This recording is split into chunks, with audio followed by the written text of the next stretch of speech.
અમદાવાદના બહેરામપુરા વિસ્તારમાં યુવકની હત્યા. રાત્રે 10 વાગ્યાના અરસામાં ઘટી હતી ઘટના.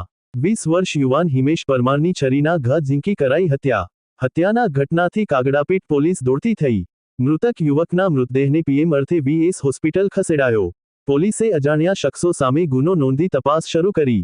અહેવાલ સંજય પોપટ. કાગડાપીઠ પોલીસ સ્ટેશન વિસ્તારમાં બહેરામપુરા ચોકી છે, એમાં એ એરિયામાં એક હત્યાનો બનાવ બન્યો છે. ઘટના લગભગ 1 કલાક પહેલાની છે. પોલીસને માહિતી મળતા જ પોલીસ અત્યારે અહીંયા આવી અને આખો વિસ્તાર કોર્ડન કરી લીધો છે.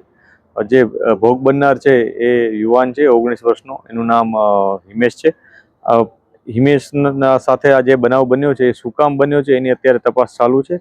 અમે એમના જે રિલેટિવ્સ છે, ફ્રેન્ડ્સ અને પેરેન્ટ્સ, એમને પૂછતાછ કરી છે કે જેથી અમને કોઈ માહિતી મળે. પ્રાઇમરી અત્યારે કોઈ એવી સચોટ માહિતી નથી મળી. કેટલાક સસ્પિશિયસ નામો અમારી પાસે આવ્યા છે, પરંતુ કોઈ પ્રોપર એવિડન્સ અને એ બધી વસ્તુઓ અમને મળે ત્યારબાદ જ અમે આમાં કંઈ કહી શકીશું. હાલ અત્યારે સમગ્ર બનાવની તપાસ ચાલુ છે. FSLને પણ બોલાવી લેવામાં આવી છે. ઘટનામાં અત્યારે એટલી વિગત મળી છે કે લગભગ 1 કલાક પહેલાં હિમેશ જ્યારે આ વિસ્તારમાંથી પસાર થતો હતો પોતાનું વ્હીકલ લઈને, ત્યારે આ બનાવ બન્યો છે. અને કેટલા લોકો હતા, લગભગ અમારા માનવા મુજબ ધારદાર હથિયારથી જ આ ઘટના નિપજાવવામાં આવી છે. પરંતુ એ ધારદાર હથિયાર છરી હતી કે અન્ય કોઈ ધારદાર વસ્તુ હતી એની અત્યારે તપાસ ચાલુ છે. એટલે સમગ્ર મામલો અત્યારે અંડર ઇન્વેસ્ટિગેશન છે.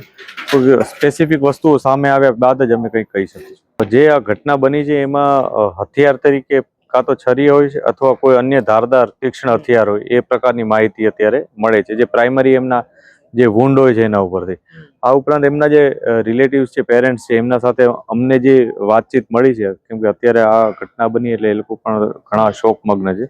તો આ જે પ્રાઇમરી વસ્તુ મળી એમાં એમની પાસે કોઈ એવું કારણ નથી અત્યારે કે એમને કોઈ એવો ખ્યાલ નથી કે કોઈ માહિતી નથી કે કોઈ અદાવત હતી કે કોઈ સાથે કોઈ જાતનો ઝઘડો થયો હતો લેટેસ્ટ, કે અન્ય કોઈ બાબત હોય, કોઈ ઘટના હોય, કોઈ સંબંધ હોય, કંઈ.